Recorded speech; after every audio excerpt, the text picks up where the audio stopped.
தமிழ் சினிமாவில் போராடி நொந்து போய் வாழ்க்கையை தொலைச்ச வாரிசு நடிகர்கள் யாரெல்லாம் தெரியுமா? லிஸ்ட்ல நம்ம ஃபர்ஸ்ட் பார்க்க போறது ரவி கிருஷ்ணா. பிரபல தயாரிப்பாளர் AM ரத்னத்தோட மகன் தான் ரவி கிருஷ்ணா. இதனாலேயே இவர் சினிமாவுக்குள்ள ஈஸியா நுழைஞ்சிட்டாரு. இவரை வச்சு செல்வராகவன் முதல்ல எடுத்த படம் தான் 7G ரெயின்போ காலனி. இந்த படம் மிகப்பெரிய அளவுல ஹிட் ஆகுது. நார்மலா ஒரு ஹீரோவுக்கு முதல் படம் ஹிட் ஆகுது அப்படின்னா ரொம்பவும் கொடுத்து வச்ச ஹீரோ அப்படின்னு சொல்லுவாங்க. ஆனா ரவி கிருஷ்ணாவோட கரியர்ல அப்படி கிடையாது. இதுக்கப்புறமா அவர் 2005 சுக்ரன் அப்படிங்கிற படத்துல நடிச்சாரு. அந்த படம் அட்டர் ஃபிளாப் ஆகிடுச்சு. முதல் படம் ஹிட் ஆயிடுச்சு அப்படின்னா அடுத்த பட வாய்ப்புகள் வந்து குவியும்னு சொல்லுவாங்க. ஆனா ரவி கிருஷ்ணா பெருசாவே யாருமே கண்டுக்கல. சுக்ரன் படம் ஃபிளாப் ஆனதுக்கு அப்புறமா ரவி கிருஷ்ணா வச்சு படம் எடுக்கிறதுக்கு நிறைய ப்ரொடியூசர்கள் ரொம்பவும் பயந்தாங்க. அதுக்கப்புறமா 5 வருஷம் கழிச்சு 2010 தான் ஆரண்ய காண்டம் படத்துல ரவி கிருஷ்ணா நடிச்சிருப்பாரு. அந்த படத்திலையும் அவர் ஹீரோவா நடிக்கல. அதனால அடுத்த பட வாய்ப்புகள் வரல. ரவி கிருஷ்ணா நடிக்கிறதுக்கு முன்னாடி ஒரு சூப்பரான எடிட்டரா இருந்திருக்காரு. அவரை ஆசை காட்டி நடிக்க வச்சு அவரோட கெரியரை மொத்தமா சொல்லி முடிச்சு விட்டுட்டாங்க. லிஸ்ட்ல நாம அடுத்து பார்க்க போறது ஆனந்த் பாபு. இவரோட அப்பா எவ்வளவு பெரிய பிரபல நடிகர் நமக்கு நல்லாவே தெரியும். ஆமா, நாகேஷோட மகன் தான் ஆனந்த் பாபு. எந்த ஒரு நடிகராலையுமே காமெடியில நாகேஷை பீட் பண்ணவே முடியாது. அப்படிப்பட்ட ஒரு நடிகரோட மகன் தான் ஆனந்த் பாபு. ஆனந்த் பாபு சினிமாவில் பெருசா ஜெயிக்கவே இல்லை. ஆனா அவர் ஒரு சூப்பரான டான்சர். இவர் ஒரு நடிகரா தங்கைக்கு ஒரு கீதம் அப்படிங்கிற படத்துல டி ராஜேந்திரன் மூலமா அறிமுகமாயிருக்காரு. அதுக்கப்புறமா இவருக்கு சரியா எந்த ஒரு பட வாய்ப்புமே வராம சினிமாவில் தொடர்ந்து நிலைக்க முடியல. இதனாலே ஒரு கட்டத்துல குடிக்கு பயங்கரமா அடிமையாயிருக்காரு. எந்த நேரமும் போதையில இருந்திருக்காரு ஆனந்த் பாபு. இதுலயே பல வருஷங்கள் ஓடி போயிருச்சு. அதுக்கப்புறமா சினிமா தான் கை கொடுக்கல, சீரியலாவது கை கொடுக்கும் அப்படின்னு சீரியல்ல நடிக்க ஆரம்பிச்சாரு. அங்கேயுமே அவர் எதிர்பார்த்த அளவுக்கு நல்ல கதாபாத்திரம் எதுவுமே கிடைக்காம அப்பவே வில்லனா ஏதாவது ஒரு சீரியல்ல வந்து தலையை காட்டிட்டு போயிருவாரு. லிஸ்ட்ல நாம அடுத்து பார்க்க போறது சக்தி வாசுதேவன். டைரக்டர் பி வாசுவோட வாரிசு தான் இந்த நடிகர் சக்தி. விவரம் தெரியாத வயசுல அப்பாவால சினிமாவில் நடிக்க ஆரம்பிச்சாரு சக்தி. அதுக்கப்புறமா பி வாசு இயக்கத்தில் அவர் நடிச்ச படம் தான் தொட்டால் பூ மலரும். இந்த படம் சக்தியோட கரியர்ல ரொம்ப முக்கியமான படம். ரசிகர் மத்தியில் ஒரு நல்ல வரவேற்பை வாங்கி கொடுத்துச்சு. ஆனா அதுக்கப்புறமா தனக்கு வரக்கூடிய கதைகளை சரியா தேர்ந்தெடுத்து நடிக்க தெரியல சக்திக்கு. இன்னும் சொல்ல போனா அவர் கதையை கேட்கக்கூடிய எல்லா படங்களிலுமே கமிட் ஆனதுதான் அவர் பண்ண மிகப்பெரிய தப்பு. அட்வான்ஸையும் வாங்கி கல்லா கட்டிடுவாரு. ஆனா ஷூட்டிங் ஸ்பாட்டுக்கு சரியா வரதே கிடையாது. ஆனா இதுக்கிடையிலும் நினைத்தாலே இனிக்கும் அப்படிங்கிற ஒரு திரைப்படத்துல நடிச்சாரு.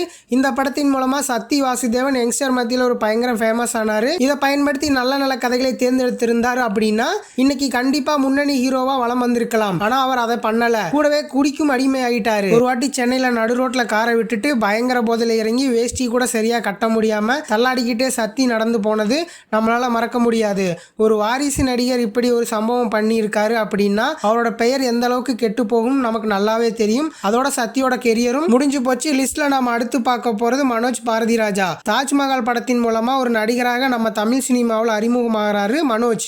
அப்பா பாரதி ராஜா நம்ம தமிழ் சினிமாவில் ஒரு பெரிய டைரக்டர் அப்படிங்கிறதுனாலே இவரும் சாதிக்கணும் அப்படிங்கிற ஒரு வெறியும் அதுக்கான முயற்சிகளும் நிறையவே போட்டிருக்காரு மனோஜ். அந்த வகையில டைரக்டரா மார்கழி திங்கள் அப்படிங்கிற படத்தையும் இவர் எடுத்திருக்காரு. இந்த படம் சரிவர போகல. பாரதி ராஜாவோட மகன் அப்படிங்கிறதுனாலே இவருக்கு நம்ம தமிழ் சினிமாவில் ரொம்பவும் பிரஷரா இருந்திருக்கு. மனோஜும் எப்படியாவது சாதிக்கணும் அப்படின்னு நிறைய முயற்சிகள் எடுத்து எல்லாமே தோல்வி அடைஞ்சதுனால மனுஷன் ரொம்பவே நொந்து போயிட்டாரு. அவர் இறந்து போனது மிகப்பெரிய துக்கத்தை ஏற்படுத்தி இருக்கு. மனோஜ் இருக்கிற வரைக்குமே அவரை பெருசா யாருமே கண்டுக்கல. ஆனா இறந்து போனதுக்கு அப்புறமா அவருக்கு எடிட் பண்ணி ஃபயர்லாம் விட்டுருக்காங்க இரக்கம் இல்லாம.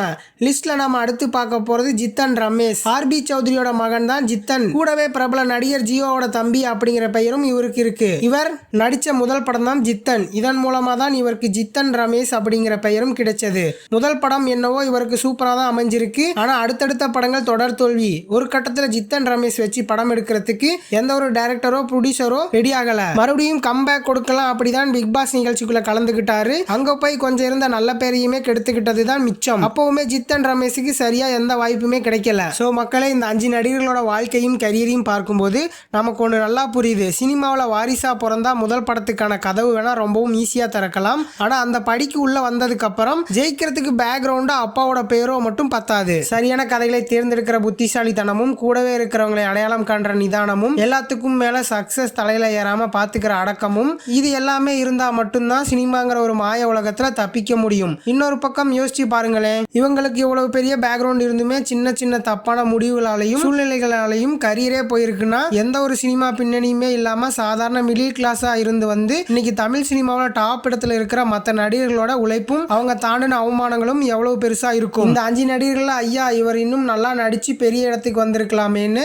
அப்படின்னு உங்க மனசுக்கு ரொம்பவும் நெருக்கமா தோணுற நடிகர் யாரு? அதை மறக்காம கீழே இருக்க கமெண்ட் பாக்ஸ்ல சொல்லுங்க, நாம அங்க பேசலாம். இந்த வீடியோ உங்களுக்கு பிடிச்சிருந்தா ஒரு லைக் போடுங்க. சினிமா மேல ஆர்வம் இருக்கிற உங்க ஃப்ரெண்ட்ஸ் எல்லாருக்குமே இந்த வீடியோவை ஷேர் பண்ணுங்க. சினிமா பத்தின பத்தின இதே மாதிரி சுவாரஸ்யமான தகவல்கள் மற்றும் தெரியாத உண்மைகளை தெரிஞ்சுக்க தொடர்ந்து இணைந்திருங்க லோகன் டாக்கீஸுடன். சினிமா டாக்கீஸ் எப்போதுமே லோகன் டாக்கீஸ். அடுத்த வீடியோல சந்திக்கிறேன். டாடா பாய்.